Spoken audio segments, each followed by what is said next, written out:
आयोग की गलती तो साफ दिख रही है कि 1 बजे अभ्यर्थी कैसे बाहर निकल रहे हैं, कैसे क्वेश्चन लेके घूम रहे हैं। नमस्कार। बीपीएससी आयोग पे हमेशा से प्रश्न चिन्ह खड़ा होता आ रहा है। अभ्यर्थी सड़कों पे उतरते हैं, लाठियां खाते हैं, छात्र नेता जेल जाते हैं।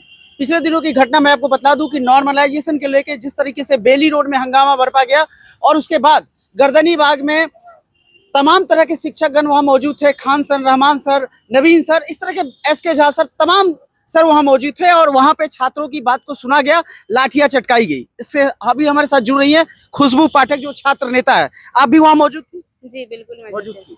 सारे वीडियो में आप नजर आ रही हैं सबको समझाते हुए। जी जी। अभी बापू सभागार में जो परीक्षा कंडक्ट किया गया था उसमें छात्रों ने ये आरोप लगाया कि यहाँ पे धांधली सेटिंग की प्रक्रिया फिर से चालू हो गई है और गड़बड़ियां बहुत सारे सामने है। लेकिन आयोग के द्वारा बार बार ये कहा जाता है कि इस तरह की चीजें नहीं हो रही है। कुछ छात्र जानबूझ के भ्रामक खबर फैला रहे हैं। तो ठीक है, भ्रामक खबर फैला रहे छात्र। अभ्यर्थियों का क्वेश्चन बाहर कैसे लेकर आना हुआ, उस टाइम प्रशासन क्या कर रहे थे? 12-15 में क्वेश्चन क्यों आया? हर जगह कहा जा रहा है कि बहुत अच्छे तरीके से एग्जाम कंडक्ट, मेरा भी एग्जाम बहुत अच्छे तरीके से हुआ, वहाँ भी प्रशासन की बहुत अच्छी व्यवस्था थी। लेकिन बिहार का सबसे बड़ा परीक्षा स्थल, वहाँ पर ये गड़बड़ी देखने को मिली है। कहीं ना कहीं आयोग की गलती है और उसका जांच होना चाहिए। लेकिन आयोग जब स्टूडेंट वहां जाते 5 मिनट या 10 मिनट अगर लेट हो जाता है तो उनको अंदर नहीं जाने दिया जाता है। जी, जैसा कि टाइमिंग है हमारा 11 बजे रिपोर्टिंग टाइम है, 11 बजे के बाद हम एंट्री नहीं कर सकते, तो 12-15 में हम क्वेश्चन कैसे लेंगे? हमारा टाइम है कि आपको 11 बजे पहुंचना है, 11 बजे से पहले आपका एग्जाम सेंटर में एंट्री हो जाना चाहिए और वहां एंट्री करने के बाद हम वहां बैठते हैं 1 घंटा और 12 बजे हमें क्वेश्चन मिलने वाला रहता है, 12-15 में मिलता है, 1 बजे मिलता है। ये कहाँ का न्याय है? लेकिन आयोग तो सीधे तौर पे इन सारी बातों को खारिज कर देती है। तो फिर बच्चे क्यों क्वेश्चन फाड़ना स्टार्ट किए? क्यों 1 बजे वायरल होने लगा क्वेश्चन, व्हाट्सएप पर घूम रहा है, ग्रुपबाजी हो रहा है? ऐसा क्यों हुआ? जब आयोग इस चीज को नकार रही है तो ये कैसे सामने आया? तो सामने प्रूफ है ना, और इस बात का जांच होना चाहिए। आयोग से रिक्वेस्ट है कि अगर ठीक है आपकी गलती नहीं है, बच्चों की गलती है, तो आप जांच करिए ना किसकी गलती है, सामने दिखेगा। कहीं ना कहीं आयोग की गलती तो साफ दिख रही है कि 1 बजे अभ्यर्थी कैसे बाहर निकल रहे हैं, कैसे क्वेश्चन लेके घूम रहे हैं। वहाँ प्रशासन थी, वहाँ पे सारे उनके सिस्टम के लोग मौजूद थे। फिर स्टूडेंट कैसे बाहर आ गए? बड़ी सवाल है कि प्रशासन मौजूद है। जब लाठीचार्ज करना होता है तो बिना पूछे प्रशासन लाठीचार्ज कर रोक दिया जाता है, दोनों साइड से रोक दिया जाता है। हाँ, वहाँ तो कोई घुस नहीं पाता है। वहाँ तो कोई घुस नहीं पाता है कि हाँ भाई यहाँ नहीं घुस सकते। ये मतलब ये ऐसा क्षेत्र है कि जहाँ आपका आना मतलब वर्जित है। और जहाँ प्रशासन झुंड में है, एग्जाम सेंटर पर प्रशासन अच्छी खासी व्यवस्था में रहती है, बिहार का सबसे बड़ा परीक्षा केंद्र, वहां पर ऐसा मामला कैसे निकल कर आ गया? कहाँ थी प्रशासन? क्या लगता है आपको इन सारे चीजों के पीछे कौन हो सकते हैं?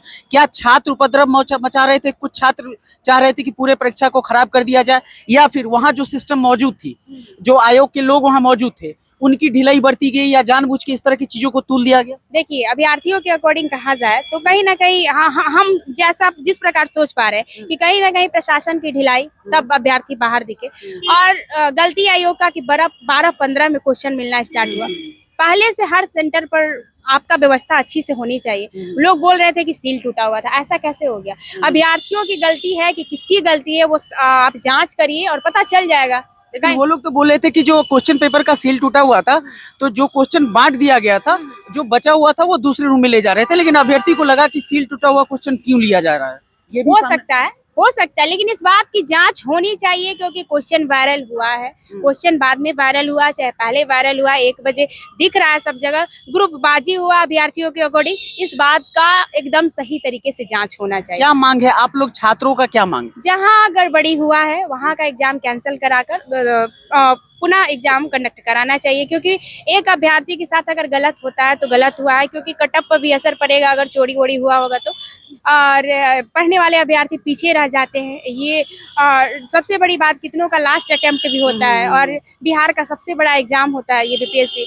और सभी अभ्यर्थी मतलब एक प्रकार से कहे हम लोग उत्सव के तौर पर बीपीएससी को देखते हैं, किसी भी एग्जाम को देखते हैं कि मेरा एग्जाम होने वाला, हम अधिकारी बनने वाले, वर्षों का मतलब 1 साल मेहनत करते तब बीपीएससी में एग्जाम देने के लिए जाते हैं। और एक के साथ भी गलत हुआ है, मतलब गलत हुआ है। और इस एग्जाम को जो भी मतलब मामला आ रहा है उस चीज का जांच होना चाहिए, और जांच होने के बाद अगर जहां गलती है उसको गलती को सुधार कर पुनः एग्जाम करवाना चाहिए। ठीक है, तो हमारे साथ छात्र नेता खुशबू पाठक थी। इन्होंने बखूबी अपनी सारी बातों को रखा और इनका सीधा है कि आयोग सिर्फ जांच कर दे, जांच कंडक्ट करवाए, एक कमेटी का गठन करे और जांच करवाए। पारदर्शिता नहीं दिख रही है छात्रों में, लग रहा है कि ट्रांसपेरेंसी की कमी है। इसके लिए छात्र हमेशा सड़कों पे आते हैं। सारी बातें तब क्लियर होगी जब आयोग निष्पक्ष जांच करवाएगी। और जाते जाते खुशबू जी, एक अहम सवाल रहेगा कि जब भी इस तरह की बातें निकलती है तो हाय तौबा बहुत मस्ता है, मीडियाबाजी होती है। आयोग कभी कभी खबर प्रसारित करने वाले मीडिया पे भी कह देती कि भ्रामक खबर फैलाए जा रहे हैं, और कभी कभी छात्रों को भी दोषी करार दिया जाता है, लेकिन आयोग यहाँ से साफ बच के निकल जाती है। जी, जैसे में अभ्यर्थी जो हैं अपना बात मीडिया के थ्रू ही रखते हैं, जहां तक समझा जाए तो। और स्वतंत्र प्रभार भी है, चौथा स्तंभ है हमारा मीडिया। तो हम अपनी बातों को, आयोग चाहती है कि ये लोग मीडिया के मतलब प्रसार ना हो पाए हमारी बातों का, और ये लोग दब के रह जाए। लाठी मार रहे हैं तो लाठी खा के जेल जा रहे हैं तो जेल जाकर ये लोग मतलब दब जाए, जो कि ऐसा नहीं होना चाहिए। आयोग हर चीज में अपना बचने, कोई भी एग्जाम हो उसमें सीधे मुंह करती है कि नहीं मेरे यहाँ से कोई गलती नहीं हुआ है। अरे भाई, जांच होनी चाहिए और जांच करिए। और सबसे बड़ी बात कि हम मीडिया को तहे दिल से धन्यवाद करना चाहेंगे कि बिहार में कोई भी मामला होता है, चाहे ईडब्ल्यू एसेंशियल का आंदोलन हो, बीपीएससी नॉर्मलाइजेशन का आंदोलन हो, चाहे कोई भी प्रदर्शिता का ही मुद्दा उठाना, मतलब बहुत अच्छी बात है और उठाना चाहिए, क्योंकि हमारी बात को कौन उठा सकता है। हम लोग अपनी बात को मीडिया के थ्रू ही रखते हैं। नॉर्मलाइजेशन वाला बात में भी तो आयोग सीधे से बोल दिए कि कहीं इस पेपर में कहीं ऐसा कुछ नहीं लिखा हुआ, अभ्यर्थी जानबूझ के बोल रहे हैं, हमने तो सिंपल सा ये किया था, ये कहीं लागू ही नहीं हुआ। देखिए, नॉर्मलाइजेशन का बात रहा तो हम लागू नहीं किए थे। तो पहले जब मीडियाबाजी हो रहा था तो उसी टाइम आप नोटिस जारी कर देते ना कि आंदोलन होता, हम लोग लात जूता खाते, लाठी खाते, जेल जाते, छात्र नेता जेल गए, 4 दिन उनको रखा जाता, फिर बोलते कि हम नहीं, ऐसा नहीं है, हम डाल रहे हैं कि ये कुछ लोगों के द्वारा भ्रमक फैला। ये जब भ्रमक फैलाया ही जा रहा है तो आप पहले बोल देते ना आंदोलन होता, ना लाठी खाते, ना जेल जाते। नोटिस क्लियर तौर पर दिखता है कि हाँ, नॉर्मलाइजेशन लागू होने वाला नहीं। सब कुछ होने के बाद नोटिस क्यों जारी होता है? पहले भी तो जारी हो सकता है। ये सब चीज पहले रोकी जा सकती थी, बिल्कुल रोकी जा सकती थी। आयोग अगर 2 मिनट का एक रिलीज जारी कर देती या लाइव आके बोल देती तो लाइव बोल देती या एक नॉर्मल सा नोटिस जारी करने में कितना टाइम लगता है? हाँ, बस वही बात था। तो ये आयोग चाहता है कि हंगामा हो, बच्चे परेशान हो, अभ्यर्थी परेशान हो, उसके बाद हम कुछ बोलेंगे। ठीक है। इन सारी खबरों को आपने देखा, सारी बातों को देखा, बहुत सारे तथ्य हमने रखे, और वीडियो बहुत ज्यादा लंबा नहीं हो। आप अपने विचार हमारे साथ साझा कीजिएगा कि और क्या होना चाहिए, किसकी गलती है, छात्र की, आयोग की, और पूरी सिस्टम की, किसको आप कटघरे में ला के खड़ा करना चाहते हैं। बने रहे हमारे साथ।